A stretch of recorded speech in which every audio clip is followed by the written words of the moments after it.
Hello everyone, how's it going? Just getting straight into it, we're going to be looking at my 2022 bookish stats. I think for the majority of this, I will be using Storygraph just because with the Storygraph, I've logged in every single book I've read, whereas in Goodreads, I think I've left out like most of the manga that I've read and everything like that. So, yeah, we're just gonna go ahead and get straight into it. 2022 was a pretty good reading year. I think I might have read the same amount of books with 2021 and 2022, albeit maybe one or two more books last year. So I'll be looking at Storygraph on my laptop here. I read a total number of 67 books across 25,494 pages. My first book of the year was Year of the Reaper by Makia Lucifer, and my last book of the year was The Night Shift by Alex Finlay. Two different genres. I actually do remember the first book that I read, and I thought it was pretty solid, very different from the other YA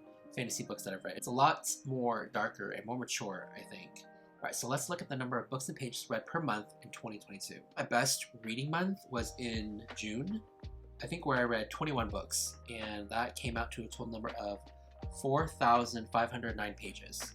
And I guess my worst month was, I don't think I had a worst month because there are some months where I only read 2 books, more or less under 1,000 pages. Okay, I think in April, I only read 2 books with 736 pages. So, the genres I spent most time in 2022 is fantasy, 40 books, manga, roughly around 19 books, romance, 17. What the fuck? I did not expect romance to be on there, but I guess with some of the books that I read, I can see it. Horror, 15 books, and LGBTQIA+, 7 books. We can do better this year, I think. The longest book that I read this year was The Fool's Fate by Robin Hobb, coming in at 914 pages. The shortest book was Ice Planet Barbarians by Ruby Dixon, coming at 188 pages. I actually did a reading vlog for that one. I remember it. Good times. You know what? I actually enjoyed Ice Planet Barbarians. I thought it was fine. I thought it was good.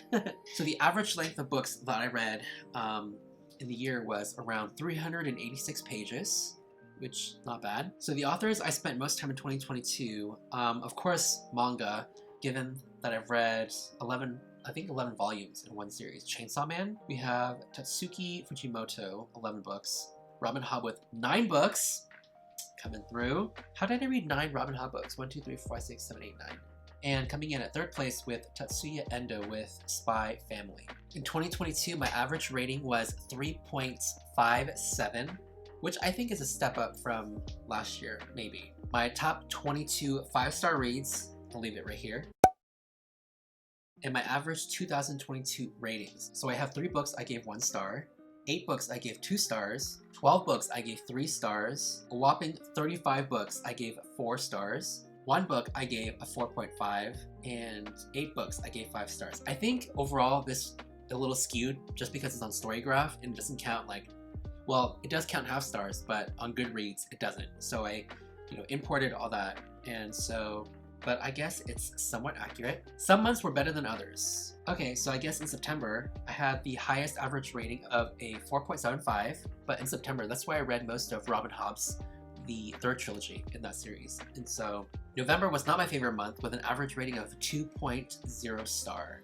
That is true because in November, I only read 1 book, and that was My Heart is a Chainsaw, which I gave 2 stars, so that's accurate. June, most pages read. Other Storygraph users in your 2022 reads. So A Good Girlie's Guide to Murder was shelved by 160,000 people versus Queen by Karen Lynch, which was shelved by 268 users only. I gave that book 4 stars, whereas I gave The Good Girl's Guide to Murder 2 stars. Actually, not even 2 stars. I believe I gave that 1.5. I lowered it down to a 1 because it was one of my worst books of 2022. Highest rated is a 4.69 going to The Way of Kings Part 2, which I gave 5 stars to.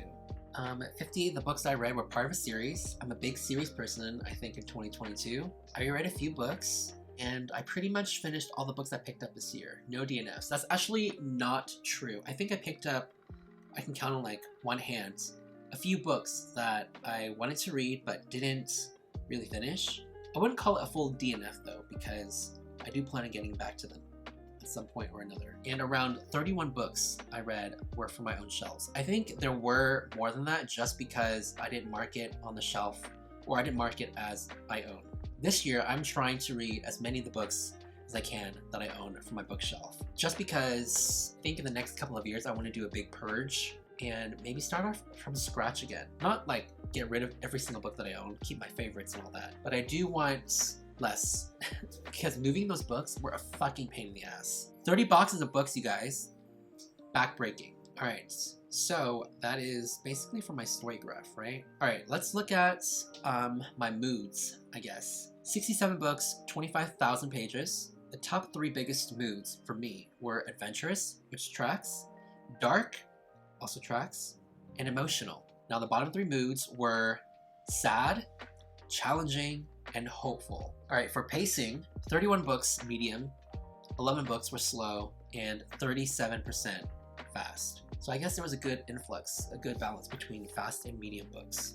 So for page number, less than 300 pages, we have around 25 books. 300 to 500 pages, we have 28 books. And for 500 plus pages, we have 14 books.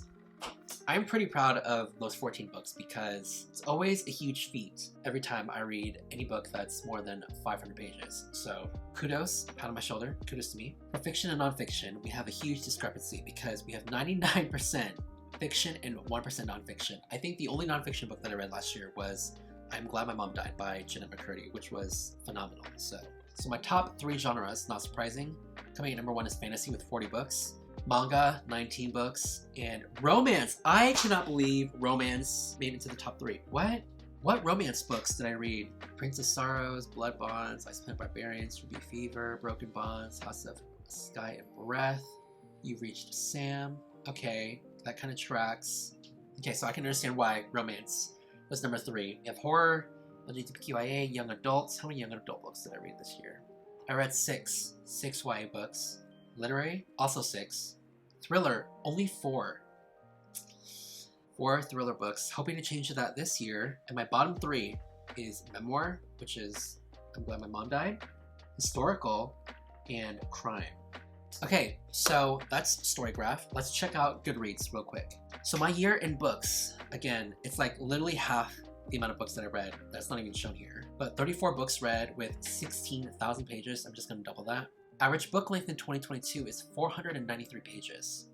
On here, it's Frankenstein with 2 million shelved. Oh my god, that's insane. And the least amount shelved is Anne Bishop's Crowbones, which I really liked, only at 16,000, which pretty decent. And my average rating for 2022 on Goodreads is a 3.3. Highest rated, Way of Kings Part 2. My first review of the year went to Defy the Night. Oh, I remember this book. It was a bland, boring book, didn't offer or bring anything new to the genre. I said, sigh, this whole book for me was empty head, no thoughts, not even good vibes. 2 stars. And my last review of the year went to The Night Shift by Alex Finley. How does it compare to 2021? I think in 2021, I only read 35 books, 13,000 pages. Well, those are my bookish stats. Just wanted to quickly share with you guys just, all the bookish stats for myself in 2022. Be very interested to see what 2023 holds because honestly, I have no goals this year. I feel like so far this year for me has been very chill. Not really expecting anything. I think how I feel for now is like, I feel like the most unprepared. Like, I don't even know any new releases that are coming out yet, which I'll probably do a little research on that later. For my most anticipated books. But aside from that, no objectives. I think a couple of things I want to do this year is to finish out the Realm of the Elderlings series, the entire series, read more Brandon Sanderson, and get back into my thriller era because I feel like I've missed out on the past couple of years and I kind of want to get back into it. And also this year, I want to try out romance again, like actual romance books. Please let me know down in the comments below some of your bookish stats, how many books you've read. But thank you so much for watching, guys, and I will see you all soon.